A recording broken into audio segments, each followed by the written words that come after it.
Yep, go for it. All right. All right. Today is Monday, December 3rd, 2018, and this is the Kubernetes CSI implementation meeting. Let's jump straight into the outstanding 113 tasks.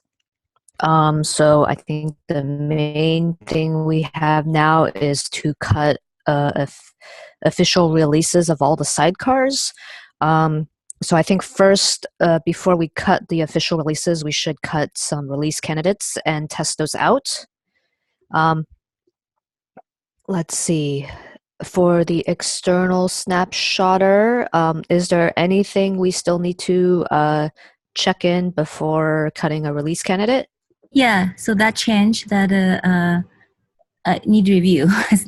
Submitted that change we talked about. Okay.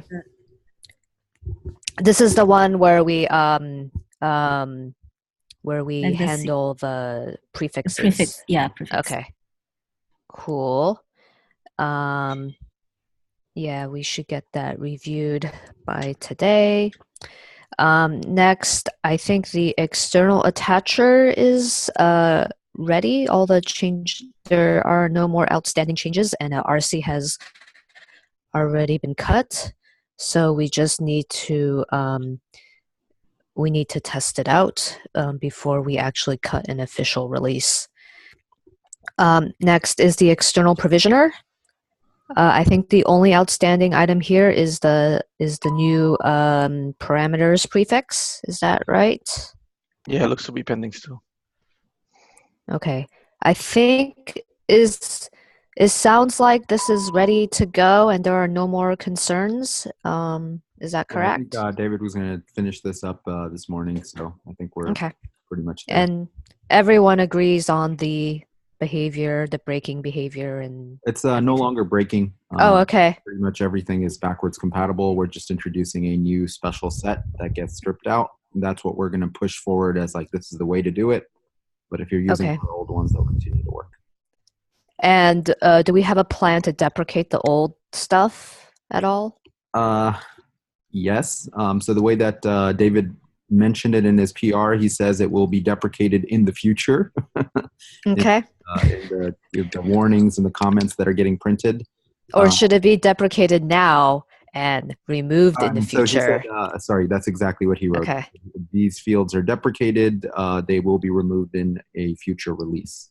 Okay. And that warning gets posted if you actually try to use this in the external provisioner logs. I see. So someone has to actually read the logs. Yeah, and then on the documentation, we're gonna capture this as well. All right. But the actual release that we go and deprecate it, we need to figure that out. Okay. Let's see. So next is no driver registrar. I think this one's also done and tagged with the RC. I didn't do it. I don't know. Actually, you guys made some changes on Node, and I just want to get I think me and Michelle went and took care of that one. Okay. Yeah. So is it called 1.00 RC2? Sorry, what's that? Shouldn't it be called 1.01 RC1? I think there was an RC1 and then we cut a RC2. I forgot. But it's 1.01, right? Well, this is the new repo, so we don't have a 1.00. Oh, I see. All right. Okay. That's good. All right. Next is the cluster driver registrar. So I think the PR is still outstanding. Is that right? Yes, I updated it, I think, last night. Okay. So hopefully we can get that in. So once that PR goes in, then I can go in and do the secret logging stuff. And then cluster driver registrar should be good to cut a release candidate. We're not doing anything for the original driver registrar. And then liveness probe needs to be, we need to have an RC cut, I guess. Although we don't even use this in our test, so we didn't make any changes there. I added the secret logging stuff to it. Oh, okay. Then I can make a release if you like. Okay. I'll say this is ready to cut a release. I guess someone Does anyone want to manually test this out first, since we don't have E2E tests to actually test it? Does anyone use the liveness probe? No. I think David might be using it for the GC PD driver now. I don't think he is. No? But okay. Okay. I'm not sure. I use it. I run it. I mean, I haven't been running the latest, the recently updated version, but it runs in my testbed. Ah, nice. Okay. Could you verify the latest version before we cut it then? Sure. Perfect. I think liveness probe is going to be essential. Like we are now, like it's still in the initial installation stage, but once we become more mature, liveness probe is going to become more essential. Yeah, we should also, as a action item, we should add this to our tests. Yeah. To like the host path driver. Sergey, could you open an issue on Kubernetes to add an end-to-end test that incorporates liveness probe? Yeah, we'll do that. Perfect. Thank you. Sure.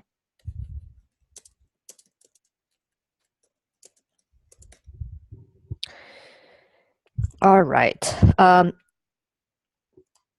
Okay, so we're mainly just waiting on, let's see, there's a cluster driver registrar. I guess similar thing. We don't have any tests that actually use this. I actually already have a Kubernetes issue open for this.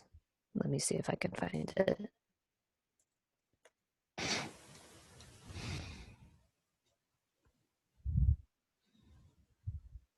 If my internet would work. Okay.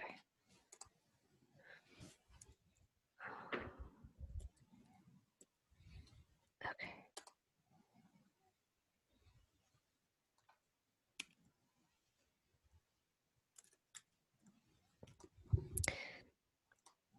All right. So the main things we're waiting on are just the external provisioner and external snapshotter. So I guess after this meeting, we'll go ahead, review them, and hopefully get them in soon. All right. So that's all the sidecar releases. Next is the secret logging issue. So we checked in the new library. And I updated most of the sidecar containers to use it.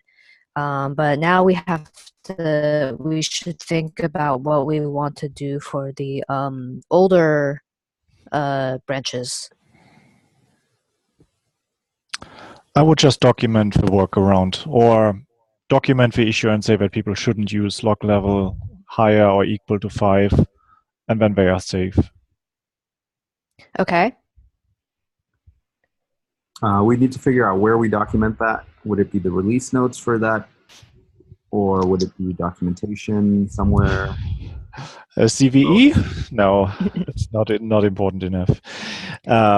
Yeah, some kind of security advisory, perhaps. How? Or indeed the release notes for the 1.0 release, pointing out that this fixes a security relevant issue, but that there is a workaround, or that there is a solution for older releases, and therefore people still are using older releases should do that instead, and that thing is using a lower log level. How hard would it be to backport the library? Not hard. You just need to hard code the field name. But the question is whether we actually want to cut new releases or reframe for this. It might be something worth considering, since 1.0 can only be used starting in 1.13. And I'm sure there are still plenty of people on 1.11 and 1.12. And will be for a while. That's true. I would recommend porting it. It's just a new tag, so it's up to the. I mean, the problem with backporting is that you have to basically do throwaway work that is specific to 0.3. So the library that we have here, the CSI libutils that Patrick put together, assumes that there is a decorator field which exists in 1.0, but it doesn't exist in CSI 0x. Oh, I We'd see. have to make a We custom could, version of the yeah. library. I think you can just hard code the field names, right, for the older ones. Yeah, we could do that. Patrick, would you be willing to create a branch on CSI libutils or somewhere else? We could do a branch, I guess, and then use that branch for the older releases. Yeah. Okay. Or you could create a subfolder inside the proto sanitizer that is CSI 0x. That might be easier than branching. Yeah, let's do that. Yeah. Okay. And if you can put that together, we'll go ahead and backport it. Okay. Cool. Thank Okay, you. cool. Thanks, Patrick. All right. Let's go with, okay, I'm going to say, let's go with this. What's the expected timeline? Besides, as soon as possible, of course.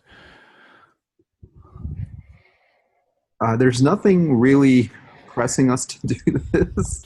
Do we want to like make an announcement or something? Yeah, we should. If we can, what timeline do you think you'd be ready by, Patrick? Sometime this week. Okay, so let's say aim for having a release of the 0.3 containers by the end of the week. And then next Monday, we can make an announcement to say, hey, if you're using 1.0, then 1.0 official containers have this fix. If you're using 0x, then make sure you use this version. So we could do the announcement on Monday and cut all the 0.3 containers again by Friday, and hopefully everything will be done by then. Yep. All right. Okay. Sounds good. Thank you. Let's see. Next issue are the Flaky subpath tests. So I think we have 2 fixes in that should address the flakiness. However, the current test grid still shows a lot of flaky tests. I think, though, this is because there's some other unrelated issue that is causing kubelet to crash, and that's causing a ton of tests to fail. So I think once that bug is fixed, then we should have better signal as to whether or not our fixes actually fix the flakiness. And that issue is unrelated to storage? Yeah. Okay. It's completely unrelated. It's just causing kubelet to crash, and then all the tests that schedule pods to that node are timing out and such. Ouch. Okay. I guess we should consider backporting at least maybe Saad's fix to 113.1.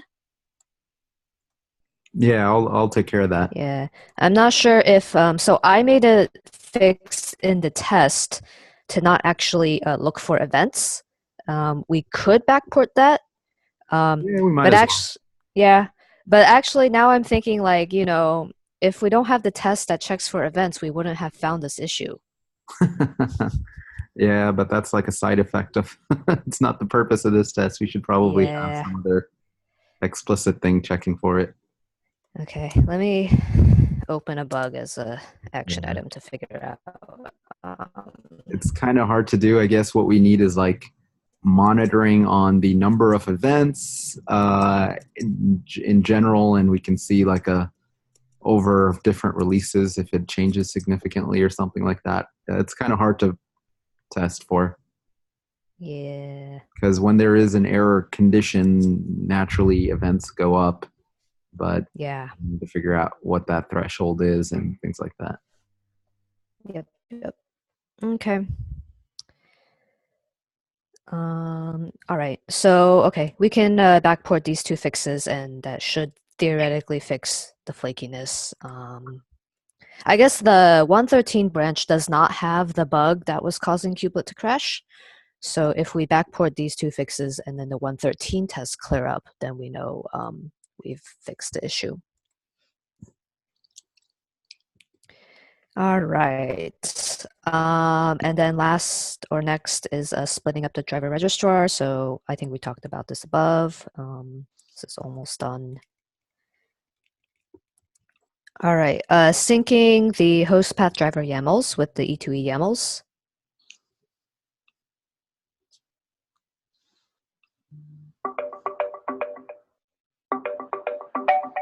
Vlad, do you have an update on this? No, I'm sorry, I don't have an update. Can you hear me? Hello? Yeah. Hi. Hello? Yeah, we can hear you. Sorry. No, I don't have an update on the YAML, but I'm working on it. Okay. Yeah. Sure, no problem.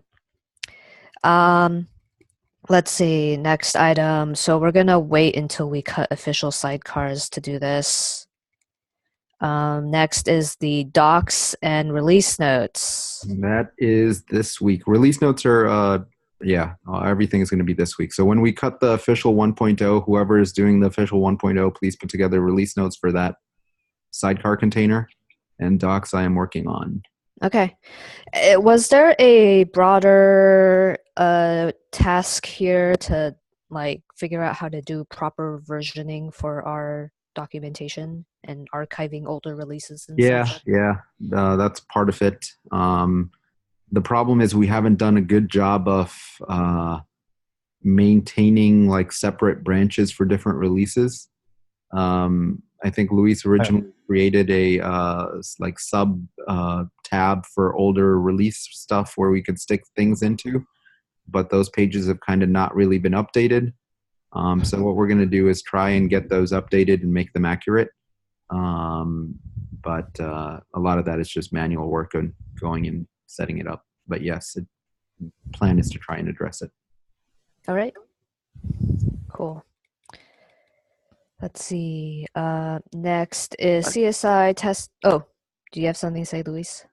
Just a quick thing. I said right before the docs that there should be release notes for the releases, and I want to see how we do release notes. We don't. We kind of discussed this a little bit before, where as we go forward, we may want to have the PRs put a little release notes section in it. I know we do in Kubernetes, but today we don't have that, so it's a little bit difficult to do releases as a single person for the whole project. So that's the way I think we broke up the release cutting for each brand or for each sidecar to different people, right? Yeah, but even then, it's a lot of work. I agree. Yeah, it's hard to track that. So for now, what I do is I look at the commits between the changes, and then I just I put those, memorize those, and hopefully that. So maybe that's okay for now until we change it. Yeah. Yeah. So I'm adding an item to our 114 tasks to see if we can do a similar release note process as Kubernetes. Yeah. Yeah, we just need the software for that.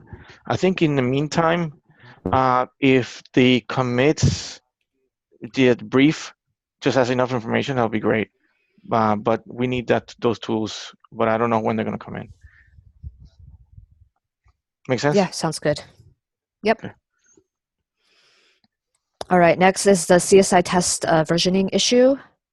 Yeah, that's done. Done. Awesome. Thank you. That's done and released and all fixed. Awesome. Okay, then we have the release notes, which will be done as part of the cutting official containers, and then the blog post. Saad, do you have an update on the blog post? Yes. So Caitlin from Linux Foundation reached out to me, and the plan right now is for blog posts for 1.13 features to go out first week of January. So I'm working on the CSI one. I asked her if it was okay to get 2 more blog posts in from the storage team. One that I'm interested in is the fact that we're moving block to beta. I would like to get a blog post out there announcing that and how to use it and why it's important and all of that kind of stuff. And the second blog post I would like is around snapshotting. I haven't gotten a thumbs up from her yet on the second 2, the snapshotting and the block, but once I do, I'll let the appropriate folks know to work on that. So Xing would be the natural person to work on the snapshot one. And then I was thinking, Ben, if you would be interested in writing the blog post for Kubernetes block to beta, let me know. And if I get the thumbs up, I'll reach out to you. Yeah, we should also get maybe Matt in the loop since he did the actual work for that. This is Matt Wong? Yeah. Okay, yeah, definitely. Would it be Matt Wong and Ben then working on the block? Yeah, that seems reasonable. Was Masaki involved at all? Yeah, he did a lot of work too. Okay. So I maybe- recall him doing the CSI work. I don't know if he did the other work too. I He see. also fixed a lot of stuff in tree, I think, Okay. for like the in tree block, but yeah. I don't know how many people are actually interested in writing the blog. But yeah, we can reach out to folks. I'll probably put it on Ben to help organize that, and then he could be the lead author and reach, have people as co-authors. Cool. All right. So that's all the 113 stuff. We are very close in the final lap. Going back up to miscellaneous topics. Patrick, you have set up, or you're setting up pre-submit testing on the new repos. That's very awesome. I will take a look at that. Yeah, the config should be ready. The problem is I can't test it without installing Prower, I guess. So yeah, whenever I make changes to this, I can't really test it. So I just guess submit that's it normal. and Yeah. see if it helps. So I guess All we can right. do the same here. You just need to have a look at whether the folder structure makes sense, the owner file, whether that's how you want to have it. The naming, of course, can be changed. I try to make it a bit logical so that we have some structure to it. Whether it's the right one, I don't know. And then whether it works in practice, we'll see once we merge. Yep, sounds good. Awesome. Thank you for taking this on. Next item is moving the package util mount into staging. So I know Travis was working on this, but I haven't seen updates. I will try to ping him on this and see if he's able to make progress. And then the last item is the PVC namespace passed to the CSI driver. Okay. No updates for yet. I need to come Awesome. up with some use cases. Cool. All right. So I think we can actually end on time today, unless there's anything else anyone wants to bring up. If we can, Michelle, if we can get these storage tests PRs that I have pending, if we can get those moved forward, say now that the master branch is open again, that would be appreciated, because it's getting a bit annoying that each time someone submits a test update, I need to replace because they touch the same code. Yeah, that totally makes sense. I think right now the tests are like super flaky, so it's really hard to get a good test signal right now. But I think once we can fix all the flaky issues, then I think it would be good to take this in.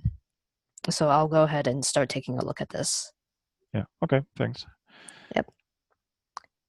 All right. I guess that's all for today then. Thanks, everybody. Take care. Thanks. Bye. Thank you. Bye.